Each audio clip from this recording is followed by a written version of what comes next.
کب ممکن ہے پھر بدعت رسول الحمد لله رب العالمين والصلاة والسلام على سيد المرسلين أما بعد فأعوذ بالله من الشيطان الرجيم بسم الله الرحمن الرحيم الصلاة والسلام عليك يا رسول الله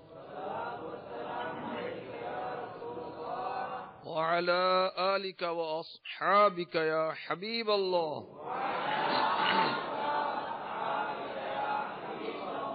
الصلاة والسلام عليك يا نبي الله وعلى آلك وأصحابك يا نور الله.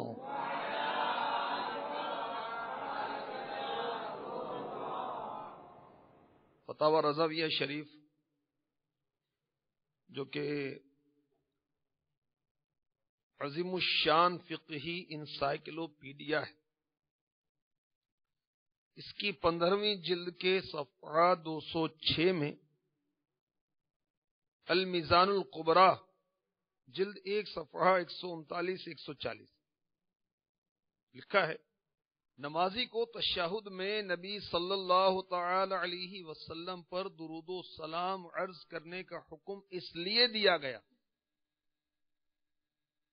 جو لوگ اللہ تعالی کے دربار میں غفلت کے ساتھ بیٹھتے ہیں انہیں آگاہ فرما دے کہ اس حاضری میں اپنے نبی صلی اللہ علیہ وسلم کو دیکھیں، اس لیے کہ حضور صلی اللہ تعالی علیہ وسلم کبھی اللہ تعالی کے دربار سے جدا نہیں ہوتے، بس بالمشافہ حضور اقدس صلی اللہ تعالی علیہ وسلم پر سلام عرض کریں۔ اتحیات میں جب نماز پڑھتے ہیں تو کس طرح سلام پیش کرتے ہیں بارگاہ رسالت میں؟ السلام علیکہ ایھا النبی ورحمۃ اللہ وبرکاتہ، صلو علی الحبیب صلی اللہ تعالی علی محمد وعلی آلہ وصحبہ وبارک وسلم۔ میٹھے میٹھے اسلام بھائیوں اور مدنی چینل کے ناظرین، فیضان حدائق بخشش سلسلے میں آپ کو ایک بار پھر خوش آمدید کہتے ہیں۔ اس عشق بھرے سلسلے میں سید اعلی حضرت امام اہل سنت ولی نعمت عظیم البرکت عظیم المرتبت پروان شمع رسالت مجدد دین و ملت حامی سنت ماحی بدعت عالم شریعت پیر طریقت باعث خیر و برکت حضرت علامہ مولانا الحاج الحافظ القاری شاہ امام احمد رضا خان علیہ رحمت الرحمن کے عشق بھرے اشعار اور ان اشعار کے مشکل الفاظ کے معنی اور تشریح اور وضاحت عرض کی جاتی ہے۔ اول تاخیر توجہ کے ساتھ سننے کی نیت کر لیجئے۔ آج جو کلام پڑھنے سننے کی سعادت حاصل کریں گے وہ ہے عرش حق ہے مسند رفعت رسول اللہ کی، دیکھنی ہے حشر میں عزت رسول اللہ کی۔ آج کے سلسلے میں آپ ملاحظہ فرمائیں گے عرش کیا ہے؟ عرش حق ہے مسند رفعت رسول اللہ کی، تو عرش کیا ہے؟ عرش کا قرآن پاک میں بھی جا بجا ذکر ہے، مگر یہ عرش ہے کیا؟ قبر کے سوالات اور کافر و مومن کے جوابات، آج کے سلسلے میں یہ بھی آپ ملاحظہ فرمائیں گے۔ حدیث پاک انما انا قاسم واللہ یعطی، اس حدیث پاک کا خلاصہ پیش کیا جائے گا، اور انشاءاللہ یہ بھی آپ سنیں گے کہ ہمارے آقا علیہ الصلوۃ والسلام کی دعا کے خواہش مند بروز قیامت ابراہیم علیہ الصلوۃ والسلام بھی ہوں گے۔ اور آج کے سلسلے میں صحابہ کرام اور اہل بیت اطہار کے فضائل و برکات کی جھلکیاں بھی آپ انشاءاللہ عز و جل ملاحظہ فرمائیں گے۔ صلو علی الحبیب صلی اللہ تعالی علی محمد عرش حق ہے مسند رفعت رسول اللہ کی، عرش حق ہے مسند رفعت رسول اللہ کی، دیکھنی ہے حشر میں عزت رسول اللہ کی، دیکھنی ہے حشر میں عزت رسول اللہ کی۔ مسند بمانے گدی، بیٹھنے کی جگہ، رفعت بلندی، عزت، مقام اور مرتبہ۔ سید اعلی حضرت رضی اللہ تعالی عنہ فرما رہے ہیں کہ مکی مدنی مصطفیٰ سیدنا محمد الرسول اللہ صلی اللہ تعالی علیہ وسلم کے درجات کی بلندی ہے، اس کا مقام عرش اعظم ہے۔ بروز قیامت ہم دیکھیں گے کہ مصطفیٰ جان رحمت صلی اللہ تعالی علیہ وسلم کی بارگاہ رب العزت میں کیا شان ہے، کیا مقام ہے۔ تو آئیے اب سنیے عرش کیا ہے۔ دعوت اسلامی کے اشاعتی ادارے مکتبۃ المدینہ نے رسالہ بھی جاری کیا ہے، سایہ عرش کس کس کو ملے گا۔ یہ بہت ہی پیارا رسالہ امام جلال الدین سیوطی رحمۃ اللہ تعالی علیہ کا لکھا ہوا ہے۔ اس میں بھی عرش کے بارے میں کچھ لکھا ہے اور سایہ عرش کس کس کو ملے گا اس کی تفصیل بھی ہے۔ چنانچہ کتاب العظمہ حدیث نمبر 192 حضرت سیدنا وہب بن منبہ رضی اللہ تعالی عنہ بیان کرتے ہیں، اللہ تبارک و تعالی نے عرش کو اپنے نور سے پیدا کیا اور کرسی عرش سے ملی ہوئی ہے، اور پانی کرسی کے نیچے اور ہوا کے اوپر ہے۔ فرشتوں نے اپنے کندھوں کے اوپر عرش کو اٹھایا ہوا ہے، اور عرش کے گرد 4 دریا ہیں، ان دریاؤں میں فرشتے کھڑے ہوئے اللہ تعالی کی تسبیح کر رہے ہیں، اور عرش بھی اللہ عز و جل کی تسبیح کرتا ہے۔ سنن ابو داؤد حدیث نمبر 4726 میرے آقا علیہ الصلوۃ والسلام نے فرمایا، اس کا عرش یعنی اللہ تعالی کا عرش تمام آسمانوں اور زمینوں کو گنبد کی طرح محیط ہے۔ الجواقیت والجواہر میں حضرت علامہ عبد الوہاب احمد بن علی شعرانی علی رحمۃ اللہ الغنی لکھتے ہیں، بڑی سمجھنے کی بات ہے، غور کرنے کی بات ہے۔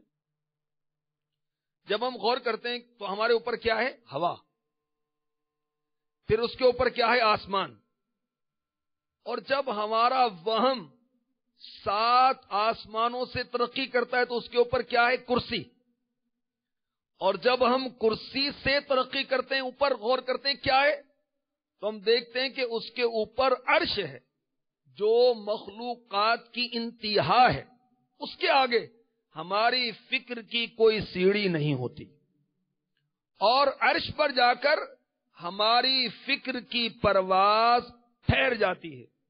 تو بروز قیامت اللہ تبارک و تعالی اپنے محبوب کو عرش پر بٹھائے گا۔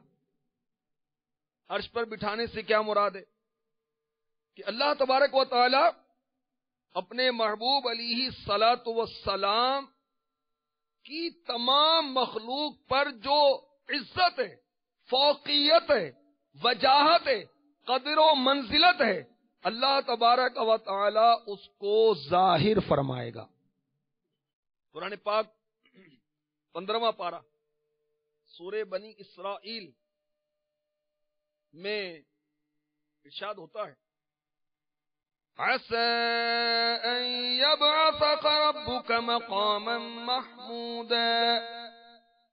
ترجمہ کنز الایمان، قریب ہے کہ تمہیں تمہارا رب ایسی جگہ کھڑا کرے جہاں سب تمہاری حمد کریں۔ اور وہ کیسا مقام ہوگا؟ میرے آقا اعلی حضرت فتاوی رضویہ جلد 30 صفحہ 170-71 پر لکھتے ہیں، اس دن یعنی بروز قیامت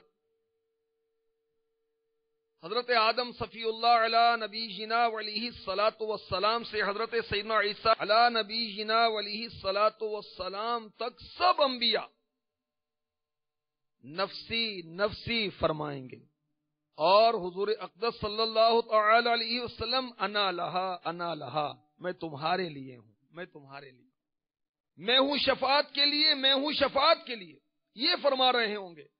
انبیاء و مرسلین و ملائکہ مقربین سب ساکت ہوں گے، خاموش ہوں گے، اور وہ متکلم یعنی ہمارے آقا علیہ الصلوۃ والسلام کلام فرمائیں گے، سب سربا گریباں، سب اس طرح سر جھکائے ہوں گے، اور وہ ساجد و قائم، اور ہمارے آقا علیہ الصلوۃ والسلام رب کے حضور سجدہ کر رہے ہوں گے، سب محل خوف میں بروز قیامت سب خوف زدہ ہوں گے، وہ آمین و ناہم، اور ہمارے آقا علیہ الصلوۃ والسلام امن میں ہوں گے اور بے خوف ہوں گے، سب اپنی فکر میں، انہیں فکر عوالم، سب زیر حکومت، وہ مالک و حاکم بارگاہ الہی میں سجدہ کریں گے، ان کا رب انہیں فرمائے گا یا محمد ارفع رأسک وقل تسمع وسل تعطى واشفع تشفع، اے محمد صلی اللہ تعالی علیہ وسلم اپنا سر اٹھاؤ اور عرض کرو، تمہاری عرض سنی جائے گی، اور مانگو تمہیں عطا ہوگا، شفاعت کرو تمہاری شفاعت قبول ہے۔ اس وقت اولین و آخرین میں حضور صلی اللہ تعالی علیہ وسلم کی حمد و ثنا کا غلغلہ پڑ جائے گا، دوست دشمن موافق مخالف ہر شخص حضور صلی اللہ علیہ وسلم کی افضلیت کبریٰ اور سعادت عظمیٰ پر ایمان لائے گا۔ امام محی السنہ ابو محمد حسین بن مسعود بغوی معالم التنزیل، یہ تفسیر کی کتاب ہے، اس میں فرماتے ہیں حضرت عبداللہ ابن مسعود رضی اللہ تعالی عنہ سے مروی، بے شک اللہ تعالی نے ابراہیم علیہ الصلوۃ والسلام کو خلیل بنایا، اور بے شک تمہارے آقا محمد صلی اللہ تعالی علیہ وسلم کو خلیل اور تمام خلق سے زیادہ اس کے نزدیک عزیز و جلیل ہیں۔ پھر یہ آیت تلاوت فرمائی، کون سی آیت؟ جو میں نے پہلے پڑھی، دوبارہ سن لیجئے۔ عَسَىٰ أَن يَبْعَثَكَ رَبُّكَ مَقَامًا مَحْمُودًا، قریب ہے کہ تمہیں تمہارا رب ایسی جگہ کھڑا کرے جہاں سب تمہاری حمد کریں۔ اور پھر فرمایا اللہ تعالیٰ انہیں، کسے؟ ہمارے آقا صلی اللہ تعالی علیہ وسلم، اپنے محبوب کو، اللہ تعالیٰ انہیں روز قیامت عرش پر بٹھائے گا۔ تو میں نے قرآن پاک کی آیت پیش کی، احادیث پیش کی، اب سنیے۔ عرش حق ہے مسند رفعت رسول اللہ کی، دیکھنی ہے حشر میں عزت رسول اللہ کی، دیکھنی ہے حشر میں عزت رسول اللہ کی، حشر میں عزت رسول اللہ کی دیکھیں گے۔ کیا؟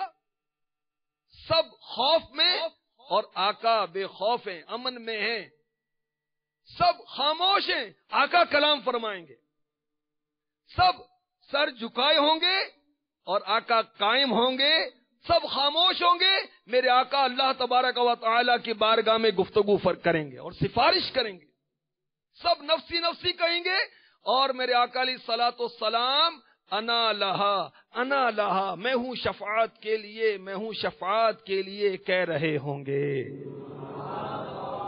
عرش حق ہے مسند رفعت رسول اللہ کی، دیکھنی ہے حشر میں عزت رسول اللہ کی، دیکھنی ہے حشر میں عزت رسول اللہ کی، قبر میں لہرائیں گے تا حشر چشمے نور کے، جلوہ فرما ہوگی جب طلعت رسول اللہ کی، جلوہ فرما ہوگی جب طلعت رسول اللہ کی۔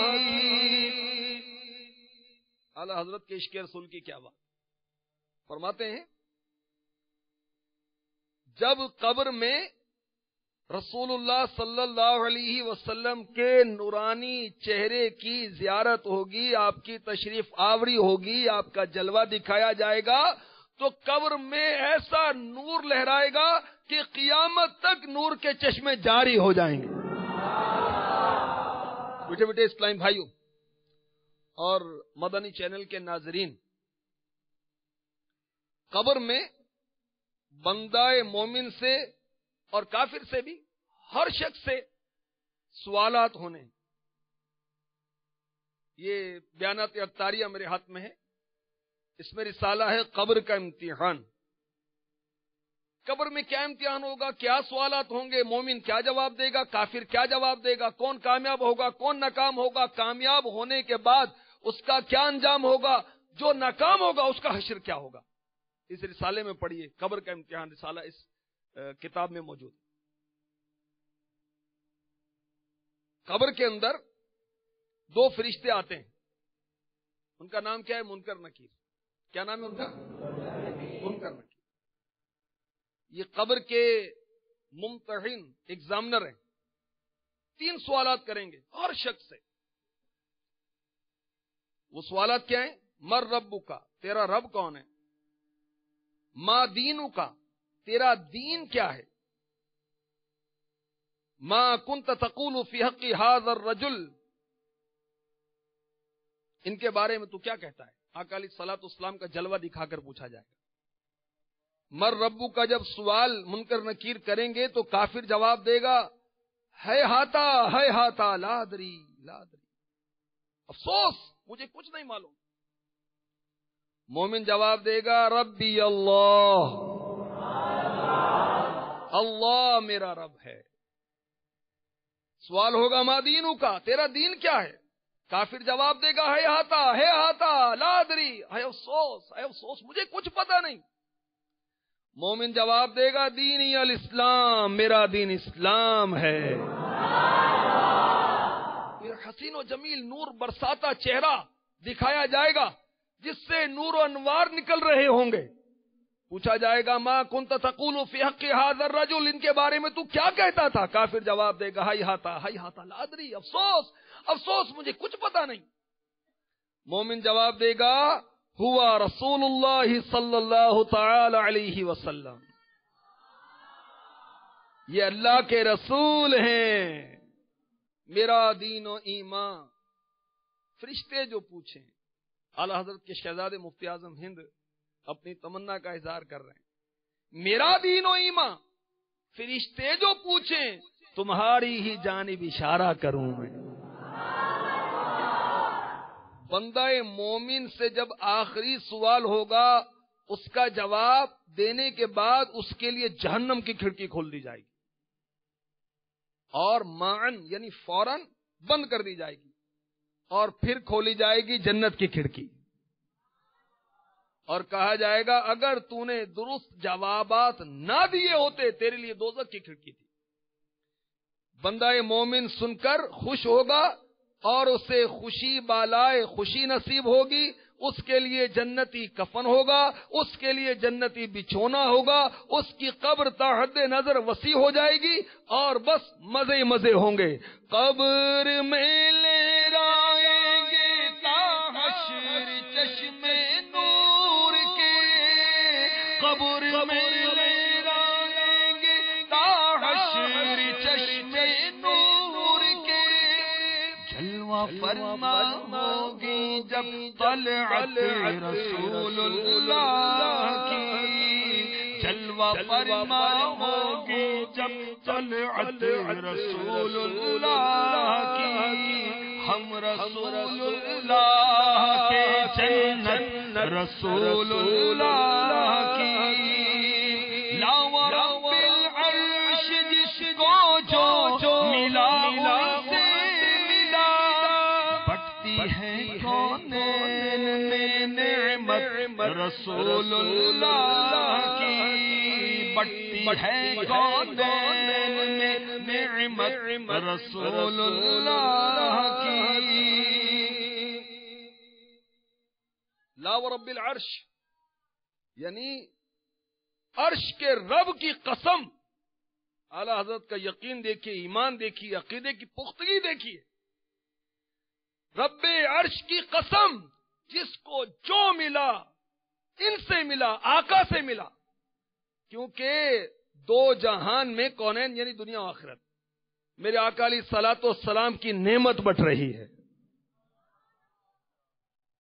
اب یہ اعلی حضرت فرما رہے ہیں بھائی دلیل کیا ہے؟ آقا کی نعمت بٹ رہی ہے، آقا کے صدقے نعمت بٹ رہی ہے. اعلی حضرت نے ایسے کہہ دیا، کسی کو وسوسہ گھیر لے تو آئیے اس کا ہم علاج کرتے ہیں. چنانچہ صحیح بخاری حدیث نمبر 71 یہ سنیے، اس میں یہ حصہ بھی ہے وَإِنَّمَا أَنَا قَاسِمُ وَاللَّهُ يُعْطِي. میں بانٹنے والا ہوں، اللہ عطا کرتا ہے. اب اس حدیث کی شرح سنیے نزہۃ القاری سے، جلد اول صفحہ 425. فقیہ اعظم ہند حضرت مولانا مفتی محمد شریف الحق امجدی علیہ رحمۃ اللہ القوی لکھتے ہیں، مخلوقات میں سے جس کسی کو اب تک جو کچھ ملا یا آئندہ ملے گا، ان سب کا دینے والا اللہ ہے جل جلالہ. اور آقا فرما رہے ہیں میں ان سب کا خازن ہوں. ان سب کا، کن سب کا؟ جو کچھ ملا یا آئندہ ملے گا، جو اللہ تعالیٰ دیتا ہے، ان سب کا میں بانٹنے والا ہوں. مفتی صاحب مزید فرماتے ہیں جس طرح اللہ تعالی کے معطی ہونے میں، عطا کرنے والا ہونے میں کسی قسم کی کوئی تخصیص جائز نہیں. اللہ یہ دیتا ہے، وہ نہیں، یہ دیتا ہے، وہ نہیں، کیا ہر چیز اللہ تعالیٰ دیتا ہے، کوئی تخصیص نہیں. اسی طرح حضور اقدس صلی اللہ تعالی علیہ وسلم کے قاسم اور خازن ہونے میں کسی قسم کی تخصیص جائز نہیں. جس طرح تمام مسلمانوں کا اعتقاد ہے عالم کی ہر نوع، ہر فرد، خواہ وہ فرشتے ہوں، خواہ وہ انسان ہوں، خواہ جن ہوں، خواہ اور کچھ، سب کو سب کچھ اللہ تعالی کی عطا سے ملا اور ملے گا. اسی طرح یہ اعتقاد بھی واجب کہ سب کو بلا استثناء جو کچھ ملا یا ملے گا وہ سب حضور اقدس صلی اللہ تعالی علیہ وسلم کے دیے سے ملا. لا ورب العرش جس کو جو ملا ان سے ملا، بٹتی ہے کونین میں نعمت رسول اللہ کی. جھوم کے کہیے، بٹتی ہے کونین میں نعمت رسول اللہ کی. ہم رسول اللہ کے جنت رسول اللہ کی. وہ جہنم میں گیا جو ان سے مستغنی ہوا، ہے خلیل اللہ کو حاجت رسول اللہ کی. ہے خلیل اللہ کو حاجت رسول اللہ کی. صلو علی الحبیب صلی اللہ تعالی علی محمد.